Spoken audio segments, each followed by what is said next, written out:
There is a particular kind of loneliness that doesn't come from being alone. It comes from being surrounded by people who look through you, who speak past you at dinner, who forget your achievements before the echo fades, who remember your brother's shoe size but not your birthday. Nadia Raza learned this before she learned long division. She was 7 the first time she understood what she truly was in her family's eyes. It was Eid morning, and the living room smelled of sewai and rosewater. Her brother Zain, 4 years older, stood in the center of the room like a small king, draped in a crisp white shalwar kameez embroidered at the collar, wearing new leather hussas, holding a gold-plated pen engraved with his name. Nadia had been handed a dress that once belonged to her cousin Sana. Washed, pressed, folded neatly, but unmistakably used. If you looked closely at the hem, you could still see the ghost of the old stitch line, a pale thread shadow of someone else's life. She didn't cry. Even at 7, she already understood that crying would be called dramatic. "You're lucky you have anything," her mother Shanaz said, adjusting Zain's she-stock's collar with a tenderness she never seemed to locate when her hands were near Nadia. "Stop making that face." Her father Imran did not look up from his phone. This became the grammar of Nadia's childhood. Zain at the center, celebrated, funded, loud with confidence the family had poured into him like water into good soil. And Nadia at the edges of every frame, present enough to be useful at family gatherings, invisible enough to be overlooked in every decision that actually mattered. The Raza family ran a mid-sized textile business out of Lahore. Comfortable, established. Imran drove a Land Cruiser. Shanaz wore layered gold at every wedding and never wore the same lawn suit twice in a season. Zain attended the best school in the city, had subject tutors, and was told daily, in words and in gestures, and in the way food was placed first in front of him, that he was the future. Nadia attended a decent school, no tutors, no encouragement, only the occasional reminder to be grateful for what she had, as though gratitude were a substitute for being seen. When Nadia scored 94% in her matriculation exams, her mother said, "Good. Now, focus on how you present yourself." When Zain scored 71%, her father threw a dinner party. She filed these moments away, not in bitterness, not at first, but in a quiet internal ledger, a record of data points, of patterns. Even then, without knowing it, she was building something out of the raw material of being ignored. What Nadia had in the absence of parental attention was time. And time, in the hands of a quiet, determined girl, is not emptiness, it is raw material. She had a single ally in all of this, her father's mother. Dadi Ami, whose real name was Zubaida Raza, lived an hour outside Lahore in the ancestral farmhouse in Raiwind, surrounded by mango trees and the persistent smell of jasmine that clung to everything, the curtains, the charpoys, even the old Quran on the shelf. She was 73, small and unhurried. With white hair she braided every single morning without fail, and eyes that catalogued everything they touched. She had raised 4 children on the income of a modest farm after her husband died young, bargaining with fate and with landlords in equal measure, and she had come out the other side with strong hands and stronger opinions, including very specific ones about the way her son was raising his daughter. She never said these opinions to Imran directly. She knew her son too well for that. Confrontation with Imran was like pressing on a bruise. It only made him defensive, made his positions harder, made Nadia's situation worse. So Dadi Ammi worked the way she always had, quietly, patiently, the way water works on stone over years without anyone noticing until the stone is already changed. She slipped Nadia books during visits, pressed folded notes into her palm at Eid, called her separately, never through the family phone, always on the small second-hand mobile she kept charged on her bedside table. In every conversation, she treated Nadia not as a child to be managed, but as a person whose mind was worth taking seriously, asking her what she thought, arguing with her, letting her be wrong, then showing her gently where the thinking needed work. When Nadia was 15, Her parents had begun discussing her future the way people discuss furniture arrangements, near her, not with her, carelessly. Zayn would go to university. Zayn would inherit the business. Nadia would make a good home for a suitable boy after intermediate. This was simply the natural order of things, as far as they were concerned. That night, Nadia arrived at the farmhouse with red eyes and a silence heavier than words.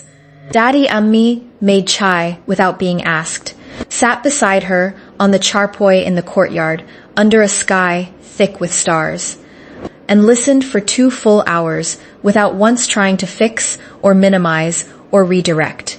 At the end of it, she set down her cup and said, with the calm certainty of someone who had been planning this moment for years, "We need a signal, something only you and I understand, so that no matter what happens, no matter what they do, you will always know when I need you." They settled on 3 words, "Fool Kilgae." The flowers have bloomed. It sounded like a grandmother admiring her garden. To the rest of the world, it would always sound exactly like that. But between the 2 of them, spoken or sent in any form, it carried one single meaning. I need you. Come now. Something has gone wrong that I cannot say out loud. Nadia had hoped she would never need to use it. For 3 years, she didn't.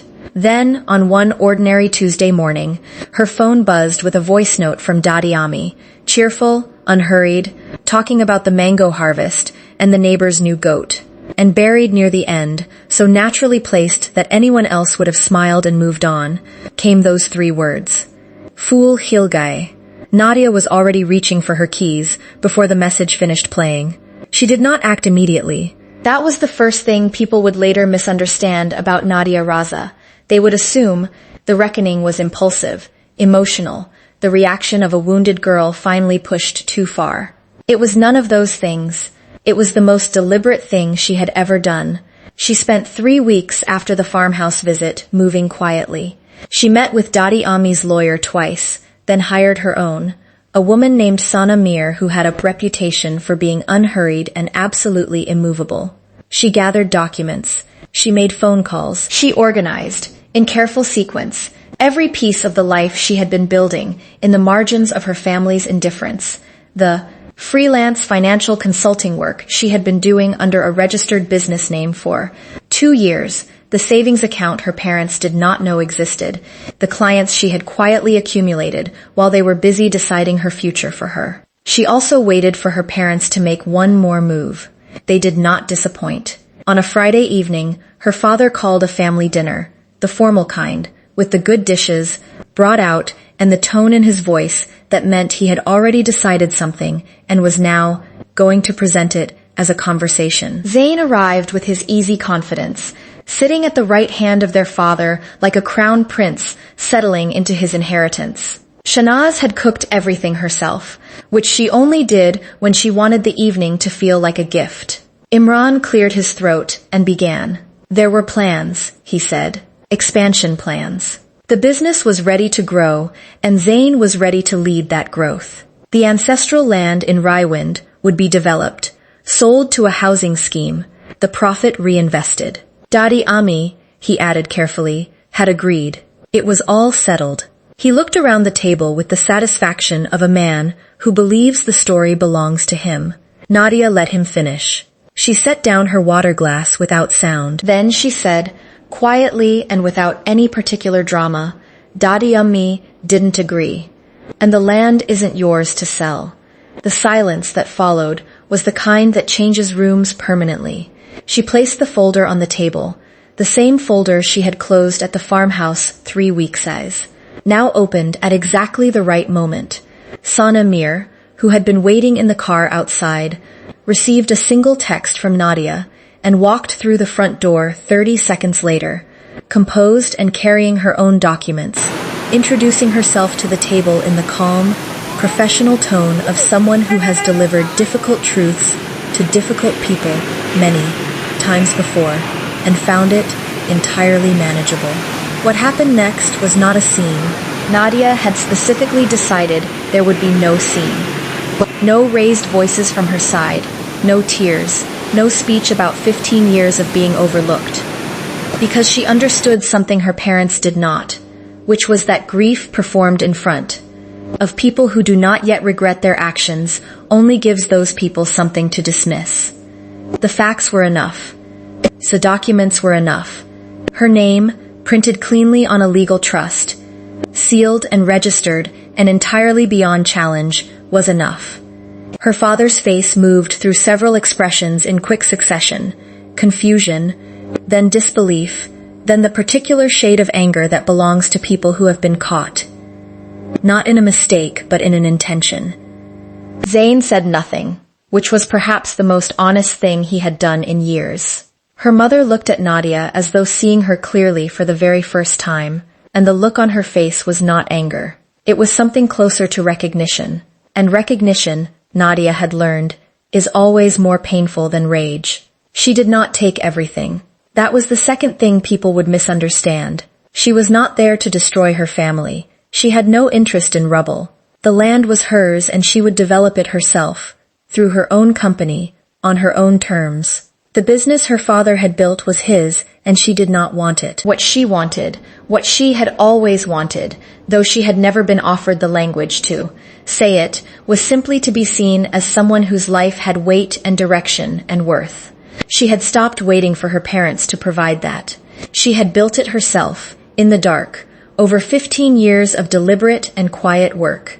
As she stood to leave, she paused at the door and looked back once, not in anger, not in triumph, but with the particular stillness of someone who has finally, completely, put something down. "I hope Zayn does well," she said, and she meant it. Then she walked out into the night, where the air smelled faintly of jasmine, and did not look back again.